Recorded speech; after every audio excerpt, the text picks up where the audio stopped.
आक्रोश में डूबा जन सैलाब, सोशल मीडिया से खड़ा हुआ आंदोलन, हिंसा, आगजनी और लूटपाट की ये तस्वीरें, जान बचाकर भागते हुक्मरान और फिर सरकार का तख्ता पलट। क्या बस यही कहानी है नेपाल की? क्या महज एक संयोग है कि जो कुछ भी नेपाल में हुआ, जिस तरीके से हुआ, ठीक वैसे ही बांग्लादेश और श्रीलंका में भी इससे पहले हो चुका है?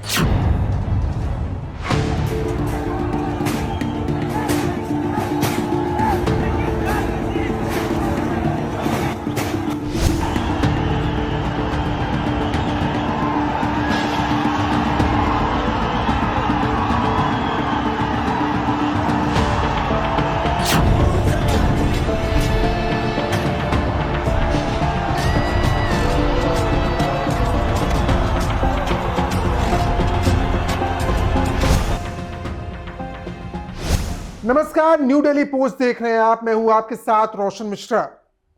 नेपाल में पिछले 48 से 72 घंटों में जो कुछ हुआ और इससे जुड़ी जो तस्वीरें इस समय हमारे सामने हैं, जो खबरें हमारे सामने आई हैं, उसने भारत समेत पूरी दुनिया को हैरत में डाल दिया है। नेपाल में राजनीतिक उथल पुथल का इतिहास पुराना है, लेकिन हिंसा की आग में जलता देश का युवा, रहम की भीख मांगते देश के हुक्मरान और फौरन हुआ सरकार का तख्ता पलट। ऐसा कुछ भी नेपाल की धरती पर इससे पहले कभी नहीं देखा गया। लेकिन नेपाल के प्रदर्शनों को देखकर ऐसा लगता है कि कुछ समय पहले बांग्लादेश और श्रीलंका में देखी गई जन आंदोलन और तख्ता पलट की स्क्रिप्ट को नेपाल में भी कट कॉपी पेस्ट कर दिया गया हो।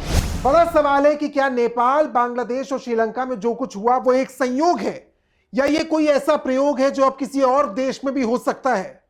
क्या यह भी एक इत्तेफाक है कि भारत ही इन सारे अस्थिर देशों के बीच में घिरा हुआ है? अगर आप सिर्फ पिछले 3 सालों का इतिहास देखें तो आपको नजर आएगा कि भारत के पड़ोस में ऐसे कथित क्रांतियों और बदलावों की वजह से अस्थिरता बढ़ गई है। सरकार का तख्ता पलट हुआ है। वर्ष 2022 में महंगाई के खिलाफ श्रीलंका में जनता ने बगावत की। नतीजा यह हुआ कि प्रधानमंत्री महिंदा राजपक्षे को इस्तीफा देना पड़ा। वर्ष 2024 में बांग्लादेश के अंदर शेख हसीना के खिलाफ छात्रों की कथित क्रांति हुई, जिसकी वजह से शेख हसीना को बांग्लादेश छोड़ना पड़ा। और साल 2025 में जो आप देख रहे हैं, नेपाल की ओली सरकार के खिलाफ कथित जेंसी यानी कि नौजवानों ने बगावत कर दी, जिसके बाद प्रधानमंत्री ओली को इस्तीफा देकर राजधानी काठमांडू छोड़कर भागना पड़ा। इनमें पड़ोसी देश पाकिस्तान का नाम भी जोड़ दिया जाए, क्योंकि वहां पर इमरान खान की सरकार को भी अचानक गिरा दिया गया था।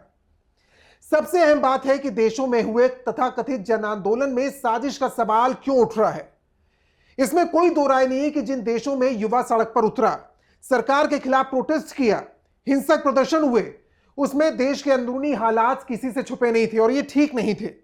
भ्रष्टाचार और बढ़ती महंगाई, साथ ही बेरोजगारी ने जनता को परेशान किया। लेकिन इस सबके बावजूद बिना बड़े नेता के, बिना किसी बड़े चेहरे की इतनी बड़ी भीड़ को जुटाया गया। उन्हें क्या करना है यह तय किया गया सोशल मीडिया के सहारे, और सोशल मीडिया के सहारे ही आंदोलन सरकार को घुटने पर आने के लिए मजबूर कर देता है। यह सब हैरान करने वाला है। यह सारा घटनाक्रम एक पैटर्न की ओर इशारा करता है, जिसे आप गौर से देखेंगे तो बार बार एशियाई देशों में लागू किया जा रहा है। अगर आप श्रीलंका में जनता के विद्रोह को दोबारा याद करेंगे तो वो तस्वीरें आपके जहन में जरूर जिंदा हो जाएंगी। जब श्रीलंका में राष्ट्रपति भवन के अंदर प्रदर्शनकारी घुस गए थे, अंदर घुसते ही लूटपाट शुरू हो गई और यह सिलसिला देर तक चलता रहा। बांग्लादेश को याद करिए, बांग्लादेश में भी कथित छात्रों ने शेख हसीना के घर में लूटपाट की और यही जो कुछ हुआ वो तस्वीरें भी सबको हैरान करने वाली थी।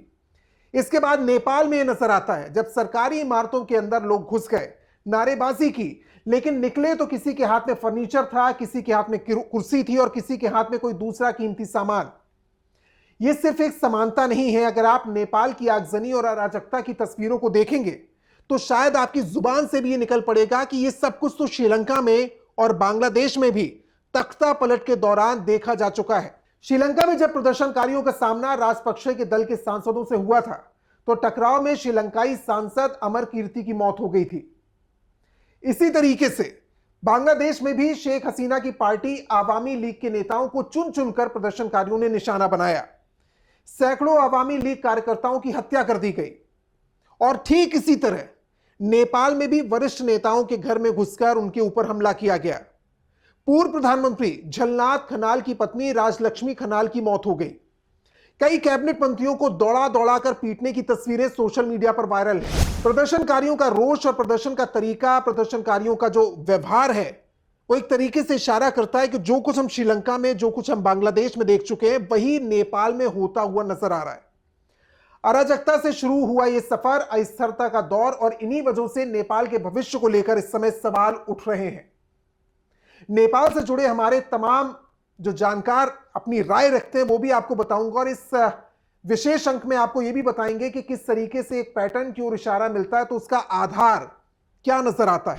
हम बांग्लादेश में तकरीबन 1 साल पहले हुए तख्ता पलट का विश्लेषण करते हैं, जो आपके लिए सुनना, समझना और देखना जरूरी है। बांग्लादेश की कथित छात्र क्रांति की पहली मांग क्या थी? बांग्लादेश में 1971 में स्वतंत्रता सेनानियों को मिलने वाला जो कोटा है उसे बंद किया जाए। दूसरी मांग यह थी कि नौजवानों के लिए रोजगार के ज्यादा संसाधन बनाए जाए। और आज यूनुस के प्यादे कहे जाने वाले बांग्लादेशी छात्रों को देश की आर्थिक तरक्की क्या चाहिए थी, क्या वो मिल गई? चौथा बड़ा मुद्दा था सरकारी विभागों में जो भ्रष्टाचार है उसे कम किया जाए, उसे रोका जाए। 5 अगस्त 2024 को अराजकता और आगजनी के बलबूते शेख हसीना का तख्ता पलट हो गया। अंतरिम सरकार में लाकर यूनुस को कुर्सी पर बैठाया गया। लेकिन इस कथित क्रांति में जो मांग की गई थी, इस बड़ा सवाल इस समय यह है कि क्या वो पूरी हो पाई? आइए जानते हैं। सबसे पहले बात करूंगा मैं अर्थव्यवस्था की, क्योंकि जो ये आंदोलन आपको इस समय नजर आ रहे हैं, चाहे वो नेपाल का हो, बांग्लादेश का और श्रीलंका का हो, अंदरूनी हालात बताया ये जाता है हर बार कि नौजवान नाराज हैं क्योंकि संसाधनों की कमी है, नौकरियों की कमी है और महंगाई बढ़ रही है। बांग्लादेश में अगर बात करें तो शेख हसीना के दौर में बांग्लादेश की महंगाई दर 6.97% थी, जबकि शेख हसीना के तख्ता पलट के बाद यानी आज के समय में बांग्लादेश की महंगाई दर आप जानेंगे तो चौंक जाएंगे, ये 9.5% हो गई है, यानी बढ़ गई है। शेख हसीना के अंदर जो राज था, बांग्लादेश में बेरोजगारी दर थी 4.6% और आज 5.08%। जिस भ्रष्टाचार के विरोध में कथित क्रांति हुई और तख्ता पलट किया गया, उन मुद्दों को लेकर आज यह सवाल बना हुआ है कि हासिल क्या हुआ? क्या बांग्लादेश में हालात पहले से बेहतर हो गए हैं? तख्ता पलट से बांग्लादेश को हासिल क्या हुआ, यह सवाल बना रहेगा। आंकड़े बताते हैं कि आर्थिक मोर्चे पर बांग्लादेश पीछे चला गया है। हाँ, इतना जरूर हुआ है कि स्वतंत्रता सेनानियों को जो कोटा मिलना था, जिसको लेकर विरोध था, वो खत्म कर दिया गया। लेकिन जब रोजगार के नए संसाधन विकसित नहीं होंगे तो कोटा खत्म करने से हासिल क्या होगा? इसी वजह से सवाल है कि शेख हसीना के खिलाफ हिंसक आंदोलन और तख्ता पलट से बांग्लादेश को हासिल क्या हुआ। इसे गौर से समझना चाहिए, क्योंकि शायद नौजवानों के अलावा कुछ लोग ऐसे थे जिनको कुछ और हासिल करना था और वो हासिल होते नजर आ रहा है। क्योंकि यूनुस ने उन कट्टरपंथी और आतंकी तत्वों को जेल से रिहा कर दिया जिन्हें शेख हसीना ने काबू में करते हुए जेल में भरा था। जिस पाकिस्तान को लेकर बांग्लादेश ने स्वतंत्रता हासिल की, उस पाकिस्तान की फौज को भी बांग्लादेश ने दोबारा एंट्री दे दी। सबसे बड़ी बात यह है कि बांग्लादेश में नए तरीके से चुनाव के जरिए लोकतांत्रिक सरकार चुनने का जो वादा जनता से किया गया था, वो आज भी अधूरा है। यानी बांग्लादेश आज भी यूनुस की अंतरिम सरकार के तहत चल रहा है। अगर नफे नुकसान की बात की जाए तो कहना गलत नहीं होगा कि शेख हसीना का तख्ता पलट होने से बांग्लादेश को नुकसान ज्यादा हुआ है, फायदा कम। एक नजर डालते हैं श्रीलंका पर, जिसने नेपाल की तरह ही अराजकता और आगजनी का सामना किया। साल 2022 में तख्ता पलट देखा। वर्ष 2022 में श्रीलंका की महंगाई दर थी 49.72% और यही वजह थी कि युवा सड़कों पर उतरा। लेकिन आज 2025 में तकरीबन 6 से 7% के बीच आ गई है। तख्ता पलट से पहले श्रीलंका में जो बेरोजगारी दर थी वो 5.2% थी, वो 3.8% हो गई है। तख्ता पलट से पहले श्रीलंका में पेट्रोल, बिजली और दवाओं की किल्लत थी, वो आज ना के बराबर है। जो नेपाल में हो रहा है वही बांग्लादेश और श्रीलंका में भी हुआ था, लेकिन तख्ता पलट के बाद बांग्लादेश का रास्ता अलग नजर आता है और श्रीलंका का रास्ता अलग है, नतीजे अलग है। और ऐसा है क्यों, ये समझना भी जरूरी है। आपके लिए जानना जरूरी है कि श्रीलंका में तख्ता पलट के बाद हालात काबू में किए गए, राजनीतिक दलों के नेता मैदान में आए, चुनाव हुए, राजनीतिक अनुभव जिनको था उन्होंने ही दोबारा कमान संभाली। जबकि बांग्लादेश में क्या हुआ, यूनुस कौन था इससे पहले कोई नहीं जानता था, यूनुस को कमान सौंपी गई, उनकी सरकार बनती है इस वादे के साथ कि नए फेयर इलेक्शन किए जाएंगे, निष्पक्ष चुनाव होंगे। यूनुस और उनके सलाहकारों में कोई बड़ा ऐसा सियासी तजुर्बा रखने वाला व्यक्ति नहीं था। श्रीलंका में तख्ता पलट के बाद आई सरकारों ने आर्थिक सुधार किए, 2 सरकारें आ चुकी हैं और भारत से संबंध बेहतर किए। जबकि शेख हसीना के बाद मोहम्मद यूनुस ने विदेशी कर्ज के जरिए अर्थव्यवस्था को संभालने की कोशिश की। लेकिन इस तरह से तख्ता पलट के बाद जो सबसे बड़ा फर्क देखा जाता है वो देखा जाता है विदेश नीति में। इसलिए यह सवाल उठता है कि क्यों विदेश नीति बदलती हुई नजर आ रही है। बांग्लादेश को देखिए, सरकार और कार्यवाहक रूप से जो कमान यहां पर संभालने की बात होती है उसे कठपुतली की तरह अगर इस्तेमाल होते देखते हैं तो सवाल उठना लाजमी है। तख्ता पलट के बाद एक तरफ श्रीलंका ने स्वतंत्र विदेश नीति की तरफ कदम बढ़ाए, जबकि यूनुस ने बांग्लादेश को एक अलग रास्ते पर ले जाने का काम किया। यूनुस ने क्या किया? पाकिस्तान, चीन और अमेरिका जैसे देशों के ऊपर बांग्लादेश की जो निर्भरता है उसे बढ़ा दिया, जिसके चलते भारत और म्यांमार जैसे पड़ोसी देशों से बांग्लादेश के रिश्ते खराब हो गए। वो अब भी भारत के खिलाफ काम कर रहे हैं, ये साफ नजर आता है। बांग्लादेश, श्रीलंका और अब नेपाल, यहां पर जो कुछ हुआ है उसमें एक पैटर्न नजर आता है। इन सबको देखने के बाद भारत के सामने कई चुनौतियां हैं जिस पर मैं बात करूंगा, लेकिन इस पूरे पैटर्न को अगर आप देखें तो एक सवाल उठता है कि क्या यह सब जनता का गुस्सा है या फिर किसी ने इन देशों में नेपाल की तरह ही आग लगा दी। कई जानकार ये कह रहे हैं कि इसके पीछे डीप स्टेट हो सकता है, अमेरिकी एजेंसियों का हाथ हो सकता है, क्योंकि नेपाल सिर्फ एक पड़ोसी छोटा देश नहीं है भारत का, इसका एशिया में जियोपॉलिटिक्स के हिसाब से बड़ा अहम रोल है। नेपाल का झुकाव भारत की ओर होगा या नेपाल का झुकाव चीन की ओर होगा, क्या यह अमेरिका तय करेगा? और क्या यही वजह है कि सोशल मीडिया का इस्तेमाल हथियार की तरह किया गया? इस बीच आपके जहन में यह सवाल होगा कि अब इस हालात में नेपाल में क्या होने वाला है और जेन ज़ी युवा किस तरीके का नेपाल चाहता है।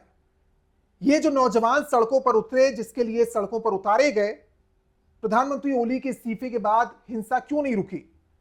अब इन जेन ज़ी ने नई मांग रख दी है। पहली ये कि नेपाल का संविधान फिर से लिखा जाए और दूसरी ये कि 30 साल में लूटी गई संपत्ति की जांच हो, यानी भ्रष्टाचार के खिलाफ कड़ी कार्रवाई चाहते हैं। लेकिन संविधान किस तरीके से बदलना चाहते हैं ये देखना दिलचस्प होगा। भारत के नजरिए से देखा जाए तो नेपाल में आगे कैसी सरकार बनेगी और भारत के साथ किस तरह का रिश्ता रखेगी, एक बड़ा सवाल है। और भारत इस पड़ोसी और अहम देशों के साथ किस तरह से अपने रिश्ते बेहतर कर सकता है, यह भी एक चुनौती है। दूसरा सवाल उस पैटर्न को लेकर भी है जिस पर हमने अपनी इस रिपोर्ट में बार बार सवाल उठाया है। वो पैटर्न जिसे लागू करके किसी भी लोकतांत्रिक देश की जड़ों को उखाड़ा जा सकता है। यह आंदोलन जनता के गुस्से का नतीजा तो है ही, साथ ही यह साफ है कि डिजिटल मैनिपुलेशन भी किया गया। भारत के लिए बहुत जरूरी है कि सतर्क रहा जाए, क्योंकि यह चेतावनी है कि लोकतांत्रिक देश की जड़ों को सिर्फ वोट से जरिए नहीं बल्कि सोशल मीडिया का सहारा लेकर भी उखाड़ा जा सकता है। इस वीडियो को लेकर आपकी राय क्या है, हमसे शेयर करना मत भूलिएगा। चैनल को सब्सक्राइब करना और वीडियो को लाइक करना ना भूलें। जय हिंद।